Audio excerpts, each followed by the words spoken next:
Hello class. As you can tell, I'm here in my car. I just had to get away from the little kids in my house. So I'm just here for a second. I'd like to touch on what's due this week, coming up week 6.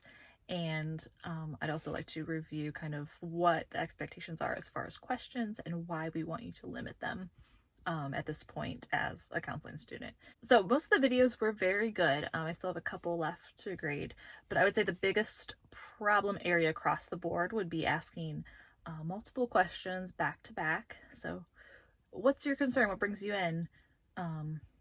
Why did you do that? Are you feeling anxious?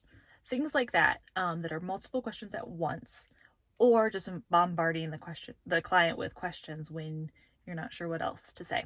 So again, asking questions it's a skill to use, right? It's not necessarily wrong across the board. You're expected to ask some questions.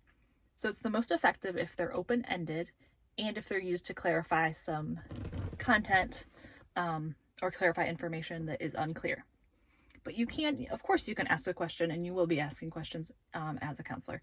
The reason we want you to limit them and stay as far away as you can and really practice reflections is for a couple reasons. So if you view the PowerPoint, which you should have, on the techniques for week 2, it's observation skills and the use of questions. So if you listen to the voiceover, they do talk about the difference of interviewing and counseling, and the need to limit limit questions in counseling, is because when you're asking questions, it kind of puts the power onto the counselor, and that we're looking for a certain answer, and it's not so much a mutual guide or giving the client like the lead in the session, if that makes sense. So it can really put them kind of in a position of feeling less than, or that they have to come up with the right answer, when really a reflection of content or a feeling is what's going to be helpful to make the client feel heard, to validate and support them, and to start to build your rapport with them. That'll happen way faster using good reflections than with a lot of questions right off the bat. Also, if I could add, I would just go back to listen to that PowerPoint if you haven't, which you should. You're responsible for all the material posted on the course. It also kind of puts a lot of pressure on the counselor, because if I'm thinking of what question I'm going to ask, I'm usually thinking, I may not be as focused on what the client's saying, and I'm thinking of what the next question will be. So I think it's distracting for the counselor, and it puts the pressure on you to figure out what to say, when that's not what counseling is about. It's about giving the client opportunities to explore and presenting them with, of course, your insights or observations that you see, but not necessarily just focusing in on a certain aspect of what they're saying to try to fix it. So for example, again, I think that's really important too, just to remind yourself your role isn't to come to a solution or tell the client what to do. It's kind of the opposite. Even if you know in your mind, you think well, they should be doing X, Y, or Z, maybe they're not ready to change those things, or maybe they're not even looking for your advice. They're there for the validation, or for the verbal process, or for some techniques you'll teach them, for them to decide what to do, which of course you'll get better, at doing this and growing in this through your training. But it's helpful just to remember off the bat, we're not case managers, we're not social workers, and there will be a place for solution-focused therapy, which you'll talk about in theories and techniques too. But the way we go about it, again, won't just be asking rapid-fire questions.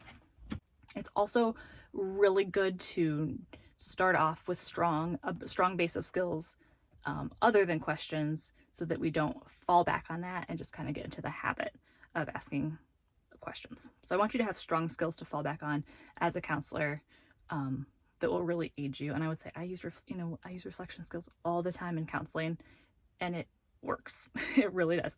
So I just wanted to give an example, kind of an anonymous example for this. So one of the videos, the student's client mentioned some anxiety, and then she went on to talk about feeling confused, like a little bit about what major to choose and which program she might want to go into in school. And the student, I'm not like critiquing you, like harping on you for doing this, everyone did, but she kind of went to, okay, well, let's talk about what would you enjoy? What jobs would you like to do? Well, you know, what's important about this program, or what are you interested in? So she kind of got stuck in the questions and problem solving and neglected the anxiety and the presenting concern of the client. So that's a kind of example of what might happen. You zero in on one thing when really I'm thinking, wow, she also brought up anxiety, I think, around people and going to class. So if you kind of slowed down and made a good reflection, like, wow, your anxiety seems to affect a lot of areas of your life. Or if she brought up school, tell me if anxiety influences your day to, you know, how does it influence sorry, your day-to-day life? Make a statement and see if the client can go with that. Because I would imagine that would be more beneficial to talk about the root problem of this uneasiness and doubt of the major. Really, you know, that's the stem, is that anxiety of not, you know, trusting herself, maybe being insecure, not sure what to do, all these things that affects her life in other ways too. So to treat that anxiety, we're not going to get anywhere by just talking about the surface issue, if you will. So if that's confusing, I'm sorry, I'm trying to explain this in 2 minutes, and obviously the whole class didn't see the video, but that's kind of an example to give you of why only questions aren't as effective to getting deeper into the session. So it can be done in 15 minutes. You can get to some underlying issues. I don't expect you to, you know, I don't expect all this movement in the session, but it is possible to not just ask surface level questions. And then for the final video, of course, expectations will be a little bit higher. So make sure you check out the rubric for the final video and critique. So you will be critiquing yourself, but you will not be doing a transcript.